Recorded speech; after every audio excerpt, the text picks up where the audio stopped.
Bismillahirrahmanirrahim. Assalamualaikum warahmatullahi wabarakatuh. Alhamdulillah alladzi bi ni'matihi tatimmus shalihat.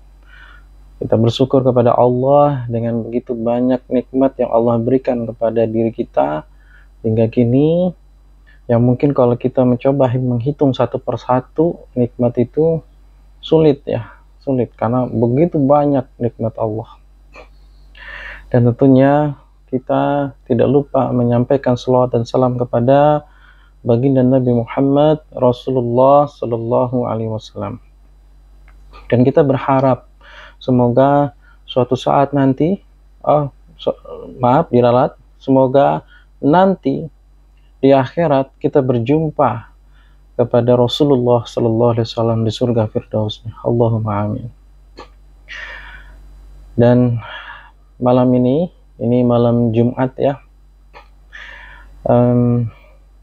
kita berdoa semoga Allah karuniakan keberkahan senantiasa usia kita yang semakin hari, sudah tinggal dikit lagi nih, kita nggak lama ya, kita ini kan calon mayat ya.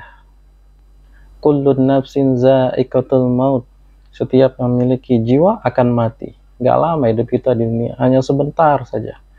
Maka marilah kita memperbanyak zikir, berdoa kepada Allah, berdoa agar mendapatkan keberkahan, berdoa agar selamat di dunia dan juga di akhirat.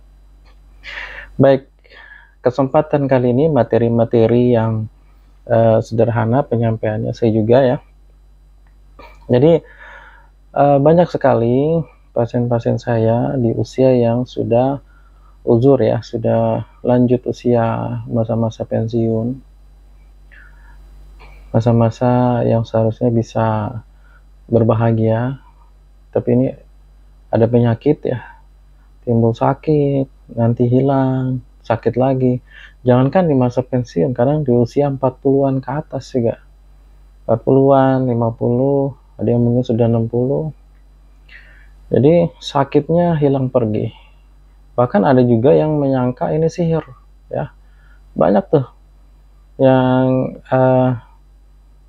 menyangka bahwa dia terkena sihir, atau dia pernah divonis barangkali sama terapisnya yang dulu dia terkena sihir, lalu terus diterapi, diruqyah, ternyata nggak sembuh-sembuh, dan terus menerus dia pola pikirnya terkena sihir ya. Sehingga sihir itu seperti sulit sekali, seperti dahsyat dalam kehidupannya. Nah, Bapak Ibu yang dirahmati Allah, sihir itu ada. Ya, ada sihir itu. Di surat Al-Baqarah ayat 102. Cukup panjang itu ayatnya ya. Jadi dijelaskan tentang sihir, dijelaskan tentang Nabiullah Sulaiman alaihissalam ya. Dijelaskan awal mula sihir, yaitu sihir itu awal mulanya dari malaikat Harut dan Marut yang diturunkan ke bumi untuk sebagai ujian cobaan siapa saja yang belajar sihir. Jadi yang mengajarkan sihir itu malaikat Harut dan Marut yang pertama kali mengajarkan sihir kepada manusia. Tapi itu untuk menguji manusia ya. Kalau belajar sihir maka tidak selamat nanti di akhirat. Nah, sihir itu ada, dan Rasulullah Shallallahu Alaihi Wasallam juga pernah terkena sihir dalam hadis yang sahih. Ya, dalam hadis tersebut Rasulullah seperti melakukan sesuatu tapi tidak melakukan. Lalu Rasulullah Shallallahu Alaihi Wasallam tidur berdoa kepada Allah. Dalam tidurnya mimpi dua malaikat datang dalam mimpinya menunjukkan tukang sihirnya itu siapa, yaitu Labid bin Asam, seorang Yahudi yang tukang sihir yang sangat sakti pada saat itu. Lalu bagaimana caranya? Dengan menggunakan buhul, sisirnya Rasulullah. Lalu di mana tempat sihirnya itu? Ternyata ada di sebuah sumur. Ketika Rasulullah bangun, menjelaskan semua kepada Aisyah dan para sahabatnya, lalu dicarilah, ternyata jauh ya. Jadi menggunakan alat bantu, yaitu berupa sisirnya Rasulullah SAW, ada rambutnya di situ ya, jadilah menjadi buhul sihir. Dan ini juga menjadi asbabun nuzul ketika sihir itu buhul sihirnya ketemu, asbabun nuzul turunnya Al-Falaq dan An-Nas, ya. Dalam sebuah kisah itu dibaca satu kali, ya. Buhulnya dikatakan ada yang satu, ada juga mengatakan buhulnya itu 11. Dan Al-Falaq dan An-Nas kalau dijumlahkan ayatnya 11 ayat.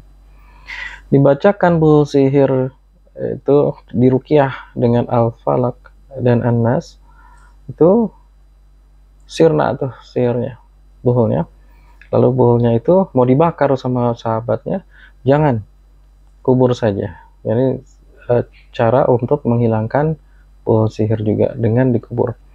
Karena sesungguhnya aku telah memaafkan. Jadi Rasulullah SAW sudah memaafkan dukunnya tersebut. Lalu selesai sudah kisahnya sampai di situ. Tidak dikisahkan lagi apakah sepulang dari sana Rasulullah mengumpulkan para sahabat, membuat kajian khusus tentang sihir, atau besoknya dikumpulkan para sahabat umatnya lalu membuat kajian khusus tentang sihir. Tidak. Jadi tidak dibuat kajian khusus. Artinya kita cukupkan dalam terapi sihir itu apa yang dicontohkan Nabi aja, ya, membaca Al-Fatihah, ruqyah mandiri, Al-Ikhlas, Al-Falaq, An-Nas. Dan di surat Al-Baqarah ayat 102, sihir itu tidak bisa terjadi tanpa seizin Allah. Jadi kalau seluruh dukun nih kumpul yang ada di dunia ingin menyakiti antum, tapi Allah nggak ngizinin, bisa nggak? Nggak bisa kan? Semua atas izin Allah. Maka saya sangat menyarankan tidak mudah dikit-dikit sihir gitu, jangan ya. Karena cerita tentang sihir ini alam gaib dan tidak pernah detail untuk dijelaskan oleh Rasulullah SAW tentang sihir ini. Cukup menceritakan seperti itu, sihir itu ada. Sudah. Justru yang paling banyak permasalahan yang terjadi kalau saya perhatikan ya, ini masalahnya kalau itu gangguan jin, maka biasanya jin keturunan, jin nasab, atau jin dari perilaku kita di masa lalu hingga hari ini, maksiat yang terjadi, maksiat kita kepada Allah atau kesalahan kita kepada orang lain, dosa, sehingga ada celah setan itu mengganggu kita. Atau juga masalah psikis, kejiwaan, masalah emosi, masalah marah, sedih, kesel, jengkel, takut, khawatir, terkadang masalah hubungan suami istri, ya. Jadi masalah bagaimana pergaulan antara suami istri ini. Nah, timbul emosi negatif yang terkumpul sekian tahun. Jadilah itu namanya apa? Bom waktu. Nah, bom waktu ini mungkin pada saat awal pernikahan, pertengahan masih ditahan. Biasanya seorang istri nih, sepertinya nurut segala macam. Ya begitu di usianya sudah lanjut, ternyata bomnya meledak. Ya, meledak. Jadilah ada dua hal yang akan terjadi. Yang pertama, kalau dia itu medis, dia akan terkena sakit stroke lah, diabetes lah, penyakit-penyakit yang parah gitu. Lalu terkenanya ke kejiwaan, temperamennya tinggi, mudah-mudah marah, terus psikosomatis. Ya, jadi seperti itu. Ya. Jadi ketika dia menahan diri, berupaya untuk sabar ketika dalam masa pernikahannya itu, banyak masalah sebenarnya terjadi dengan suaminya. Ternyata innamal a'malu binniyat, tergantung dari niatnya. Nah, ini banyak sekali nih masalah rumah tangga itu. Si istri ini mempertahankan rumah tangganya karena apa? Karena anak udah punya anak nih, jadi jangan pisah nanti begini. Ini tidak baik, tidak benar ini. Niatnya salah. Karena pernikahan itu ibadah. Jadi niatnya harus karena Allah, selesaikan permasalahannya. Banyak tuh yang ternyata ketika diterapi keluar. Dulu suaminya pernah selingkuh, ya, lalu berusaha untuk kembali, ternyata berulang lagi. Nah, ini belum selesai. Jadi permasalahannya belum benar-benar selesai. Jadi lewat aja gitu, jalan ya, jalanin aja kehidupan, jalan. Ternyata masalah emosinya, marahnya, dendamnya, kecewanya itu masih ada, cuman dipendam demi anak lah, demi macam-macam. Nah ini berbahaya ya, ini tidak bisa, tidak akan bahagia. Harusnya bagaimana? Harusnya ikhlas karena Allah, menerima takdir ya.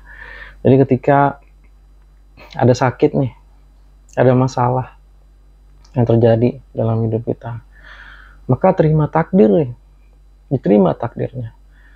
Karena Rasulullah SAW bersabda, kalau kita nih seorang muslim lagi berjalan, lalu menginjak duri-duri kecil, lalu merasakan sakit, lalu kita tidak begitu ya, tapi kita tetap ingat Allah, alhamdulillah ala kulli hal, bersyukur dengan apa yang Allah takdirkan, lalu kita mengucapkan kalimat inna lillahi wa inna ilaihi raji'un, ya, sesungguhnya kita ini berasal dari Allah dan akan kembali kepada Allah, maka gugur dosa tuh dari kaki itu, gugur dosanya.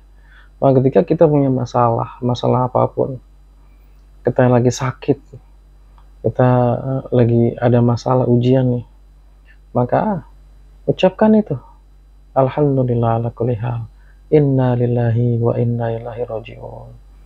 Ya, ucapkan lagi, dan yakinlah, insya Allah semua ini sudah ditakdirkan sama Allah. Ikhlasin ya. Tentunya kalau tadi masalahnya suami istri tadi, istrinya mengikhlaskan kejadian tersebut, tapi suaminya mau nggak tobat, mau nggak kembali. Nah ini harus ada komitmen. Makanya harus, sebaiknya gimana, sebaiknya ada konsultasi. Nah kalau datang ke saya tuh, saya langsung ambil komitmen si suaminya, mau balik lagi nggak, masih cinta nggak sama istrinya. Nah ibu masih mau nerima nggak suaminya, masih. Nah kalau gitu bapak masih mau serius, tinggalkan tuh selingkuhannya, ya, tinggalkan tuh selingkuhan, selesaikan, say goodbye, ya. Setelah itu ambil komitmen, jalan apa harus diambil. Dan ini terapinya kadang butuh beberapa kali. Kalau si bapaknya sudah selesai, si istrinya harus diterapi untuk mengikhlaskan kejadian ini, ya, memaafkan suaminya. Nah, setelah sudah selesai masa terapinya, sekitar 2 kali atau 3 kali pertemuan, insya Allah berjalan dengan lembaran baru, hijrah menjadi lebih baik. Mungkin hal itu terjadi dikarenakan ada hal yang Allah nggak ridho pada keluarga tersebut. Dan saya yakin ya, kalau keluarga muslim diuji seperti itu, dan ujiannya ada banyak macam-macam, itu Allah sayang tuh sama mereka, sama kita semua. Kalau ternyata balik lagi, ternyata cari solusinya ke peruqyah syar'i, cari solusinya ke ustadz, minta solusi, lalu kembali rujuk ilal haq, kembali kepada Al-Quran dan Sunnah, maka insya Allah Allah sayang pada keluarga tersebut, saya yakin. Maka hijrah, memperbaiki. Kalau belum pakai jilbab yang bagus, tutup auratnya, yang boleh terlihat hanya wajah dan telapak tangan, dan tidak berbentuk, tidak transparan. Nah kalau ikhwan, sholatnya diperbaiki ya, tontonannya dijaga ya, mata, godul basor nih para laki-laki ya, pandangan mata, hati-hati. Nah di situ, ini baru satu kasus apabila terjadinya di situ, yaitu adanya suami istri yang emosi, yang ternyata ada kasus seperti itu. Dan ternyata kasusnya ada banyak, gak hanya itu. Mungkin ini kasusnya ini besar, ada yang kasusnya sepele, tapi sebenarnya tidak sepele. Sebenarnya tidak sepele. Contohnya gini, dalam berkeluarga, misalnya ya, mungkin kita kadang anggapnya ini sepele, tapi sebenarnya tidak. Misalnya suami istri, kalau lagi di keluarganya si suaminya lagi silaturahmi gitu ya, lalu ternyata dalam pembicaraan terkadang si istrinya selalu dipojokin, dipojokin sama keluarga suaminya. Si suaminya bukan malah ngebantuin, tapi malah ikutan memojokin istrinya. Nah ini jadi emosi tuh. Jadi si istri merasa dia tuh serba salah gitu. Nah dalam kondisi kayak gitu tuh kadang lihatnya dianggap biasa, padahal bagi si istri ini tidak biasa. Dan ini terulang lagi, repetition, terus emosinya numpuk bertahun-tahun, numpuk. Begitu usianya udah 40-an, 50-an, nah udah bom waktunya meledak. Terus kadang emosi, kadang dia jadi sakit, kadang dia jadi ada gangguan di emosinya, temperamen, atau sakit medisnya, atau badannya jadi sering sakit-sakitan. Tapi kalau dicek medis nggak ada penyakitnya. Ini diakibatkan dari kondisi bom emosi tadi, psikis. Ini baru saya ceritakan 1-2 kasus, dan kasusnya ada banyak, jadi sumber emosinya itu ada banyak. Ada traumatis, ya. Nah, caranya gimana nih? Caranya coba tulisin. Antum cari kertas. Jangan di buku deh, di kertas. Antum tulis. Atau kalau mau di buku boleh, tapi nanti harus dilenyapkan ya, bahaya soalnya. Buku ini rahasia, hanya antum yang tahu, tidak boleh dikasih tahu siapapun, hanya antum dan Allah yang tahu. Antum tulis coba emosi negatif antum, memori negatif antum. Caranya gini dipetakannya. Ada emosi apa nih? Marah misalnya, marahnya sama siapa? Sama suaminya, sama pasangan hidupnya. Nah, berarti marah sama suaminya. Ada kejadian apa di situ? Nah gitu, jadi nulisnya gitu. Marahnya pada siapa? Ada kejadian apa? Coba tulis. 1, 2, 3, tulis coba. Tulis semua sampai banyak. Lalu cari tuh di antara emosi-emosi itu mana yang paling big monsternya. Ya emosi yang kalau tiba-tiba teringat, kan kadang kita suka gitu ya. Tiba-tiba teringat tuh emosi lo, tiba-tiba marah gitu. Padahal awalnya nggak ada kejadian apa-apa, tapi tiba-tiba teringat emosi itu, tiba-tiba nggak enak hati terus marah. Ini harus diterapi. Terapinya setelah tahu itu semua sudah ditulis, harus ditulis nih. Terus mana yang paling berat? Setelah itu berdoa sama Allah. Pegang dadanya. Boleh kita berdoa yang diajarkan Rasulullah SAW ketika ada penyakit. Bismillah, bismillah, bismillah. A'udzubillahi wa qudratihi min syarri ma ajidu wa uhadzir. 7 kali dibaca. Ya. Lalu boleh kita membaca Al-Fatihah. Jadi meruqyah mandiri nih, meruqyah mandiri. Lalu setelah itu kita berdoa, ya Allah, karuniakanlah kepada hamba hati yang lembut, karuniakanlah kepada hamba hati yang lapang. Gitu, minta sama Allah. Ya Allah, mudahkanlah hati ini untuk menerima takdir yang kau berikan pada hari itu, pada saat itu. Dan jadikanlah hati ini udah untuk memaafkan si fulan. Siapa tuh yang kejadian tadi? Apakah suaminya, istrinya? Ya Allah, mudahkan hamba ya Allah. Ulangi lagi sampai 2 kali, 3 kali. Nah, lalu baca lagi ayat Quran. Yang antum hafal ya. Al-Fatihah boleh, Al-Ikhlas, Al-Falaq, An-Nas. Udah, sahab. Bismillah ya Allah, Bismillah ya Allah. Nah, buang. Gitu, salah satu bentuk terapinya. Kalau antum bisa kerjakan sendiri, semoga hal ini bermanfaat untuk antum. Kalau ternyata sendiri tidak bisa, berarti memang harus dibantu untuk diterapi ya. Karena terkadang beberapa orang butuh bantuan dalam terapinya. Komitmen tadi tuh yang paling utama ketika kita berkaitan dengan partner hidup kita. Karena ini penting ya. Penting dalam kehidupan agar hidup kita bisa bahagia insyaallah. Baik, kita tutup pertemuan kita hari ini. Kita berdoa, diangkat kedua tangan kita. Astaghfirullahaladzim, astaghfirullahaladzim, astaghfirullahaladzim, astaghfirullahaladzim, astaghfirullahaladzim. Ya Allah, ya Hayyu ya Qayyum, birahmatika nastaghis, asli syahni kulla wa la takilni illa nafsi tarfata 'ain. Allahumma sholli ala Muhammad wa ala ali Muhammad kama shallaita ala Ibrahim wa ala ali Ibrahim innaka Hamidum Majid. Wa barik ala Muhammad wa ala ali Muhammad kama barakta ala Ibrahim wa ala ali Ibrahim fil alamin innaka Hamidum Majid. Ya Allah, ya Hayyu Qayyum, ya Zal Jalali wal Ikram. Ya Allah, ampunilah dosa-dosa kami semua ya Allah. Ampunilah dosa-dosa pasangan hidup kami, kedua orang tua, mertua kami, kakek nenek kami, anak-anak kami ya Allah. Ampunilah sebesar dosa-dosa kami semua ya Allah, dari semenjak akhir balik hingga saat ini ya Allah. Ya Allah, tuntun kami, bimbing kami ya Allah. Ya Muqallibal Qulub, tsabbit qalbi ala dinik. Ya Allah, Engkau yang bolak-balik hati kami, tetapkanlah hati kami senantiasa lurus di jalan agamamu, Islam, mengikuti sunnah Rasulullah Sallallahu Alaihi Wasallam. Jagalah hati kami, jagalah lisan kami, jagalah mata kami, jagalah kedua tangan dan kaki kami ya Allah. Ya Allah, jadikanlah mudah bagi kami untuk dapat merasakan nikmatnya zikir.